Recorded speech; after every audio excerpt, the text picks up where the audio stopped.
السلام علیکم ورحمۃ اللہ وبرکاتہ۔ بسم اللہ الرحمن الرحیم۔ محترم دوستو، روزے کے جدید فقہی مسائل میں ایک مسئلہ یہ ہے کہ عورت حیض کو روکنے کے لیے دوائی لے سکتی یا نہیں۔ ناظرین، اس میں علماء اکرام کے دو رائے ہیں۔ بعض علماء کے اکرام کا کہنا ہے کہ حیض کو روکنے کے لیے دوائی لے سکتی ہیں، بعض علماء اکرام کہتے ہیں کہ نہیں۔ جو علماء اکرام کہتے ہیں کہ دوائی لے سکتی ہیں، اس کے پیچھے دلیل یہ ہے کہ عبداللہ بن عمر رضی اللہ عنہ سے ایسی عورت کے تعلق سے سوال کیا گیا کہ حیض کو روکنے کے سلسلے میں وہ دوائی لے سکتی ہے، اس کو پی سکتی ہے یا نہیں، تو عبداللہ بن عمر رضی اللہ عنہ نے کہا کہ لے سکتی ہیں، یعنی انہوں نے جواز کا فتویٰ دیا۔ یہ فتویٰ ان کا مصنف عبدالرزاق میں موجود ہے۔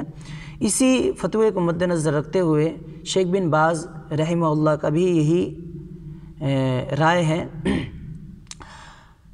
لیکن اس فتوے پر عمل اس وقت کیا جائے گا ایک شرط کے ساتھ، وہ یہ ہے کہ اگر عورت اس طرح کی دوائی لینے سے اس کے جسم میں کوئی کمزوری یا کوئی اور بیماری پیدا ہونے کا خطرہ نہ ہو تو ایسی صورت میں وہ لے سکتی ہے، ورنہ نہیں۔ اور دوسرے علماء اکرام کی رائے یہ ہے کہ اس طرح کی دوائی نہ لینا ہی افضل ہے۔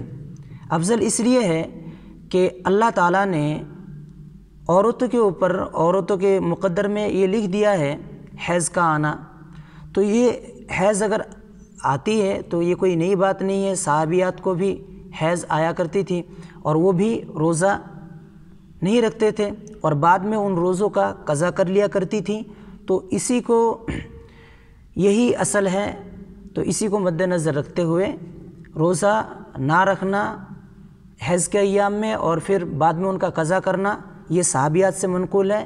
اسی کو مد نظر رکھتے ہوئے حیض کو روکنے والی دوائی نہ لینا ہی افضل اور بہتر ہے۔ یہی علامہ محمد بن صالح العثیمین کا فتویٰ ہے۔ ناظرین، ایک قابل توجہ بات یہ ہے کہ اگر کوئی عورت مضبوط ہے اور دوائی لینے میں اس کو کوئی حرج، کوئی پریشانی یا کوئی جسم میں کوئی بیماری کا خطرہ بالکل نہیں ہے، تو اور اس عورت کو ایسا محسوس کرتی ہے کہ وہ باقی جو مہینے ہیں ان مہینوں میں وہ روزہ نہیں رکھ سکتی ہے، ماحول کی وجہ سے یا کام کاج کی وجہ سے یا دوسری کوئی مشغولیت کی وجہ سے یا سستی کاہلیت کی وجہ سے، تو پھر ایسی عورت کے لیے بہتر اور افضل یہی ہوگا کہ وہ عورت ایسی دوائیاں استعمال کریں اور پورے مہینے کا روزہ رکھے تاکہ کوئی روزہ چھوٹ نہ پائے۔